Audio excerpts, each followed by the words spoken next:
কেউ কথা রাখেনি। ৩৩ বছর কাটল, কেউ কথা রাখেনি। ছেলেবেলায় এক বৈষ্টমী তার আগমনী গান হঠাৎ থামিয়ে বলেছিল, শুক্লা দ্বাদশীর দিন অন্তরাটুকু শুনিয়ে যাবে। তারপর কত চন্দ্রভোগ অমাবস্যা এসে চলে গেল, কিন্তু সেই বৈষ্টমী আর এলো না। ২৫ বছর প্রতীক্ষায় আছি। মামাবাড়ির মাঝি নাদের আলী বলেছিল, বড় হও দাদা ঠাকুর, তোমাকে আমি ৩ প্রহরের বিল দেখাতে নিয়ে যাব। সেখানে পদ্ম ফুলের মাথায় সাপ আর ভ্রমর খেলা করে। নাদের আলী, আমি আর কত বড় হব? আমার মাথায় এই ঘরের ছাদ ফুঁড়ে আকাশ স্পর্শ করলে তারপরে তুমি আমায় ৩ প্রহরের বিল দেখাবে? একটাও রয়্যাল গুলি কিনতে পারেনি কখনো।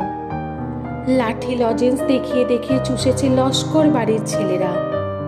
ভিখারির মতন চৌধুরীদের গেটে দাঁড়িয়ে দেখেছে ভিতরের রাত উৎসব। অবিরল রঙের ধারার মতো সুবর্ণ কঙ্কন পরা ফর্সা রমণীরা কত রকম আমোদে হেসেছে।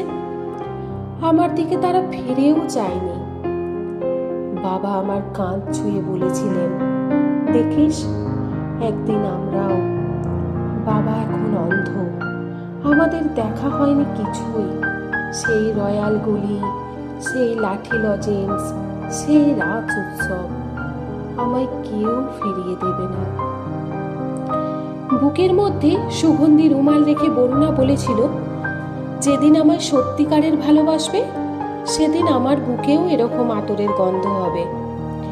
ভালোবাসার জন্য আমি হাতের মুঠোয় প্রাণ নিয়েছি, দুরন্ত ষাঁড়ের চোখে বেঁধেছি লাল কাপড়, বিশ্ব সংসার তন্ন তন্ন করে খুঁজে এনেছি ১০৮টি নীল পদ্ম। তবু কথা রাখেনি বরুণা। এখন তার বুকে শুধুই মাংসের গন্ধ। এখনো সে যে কোনো নারী। কেউ কথা রাখেনি। ৩৩ বছর কাটল, কেউ কথা রাখে না।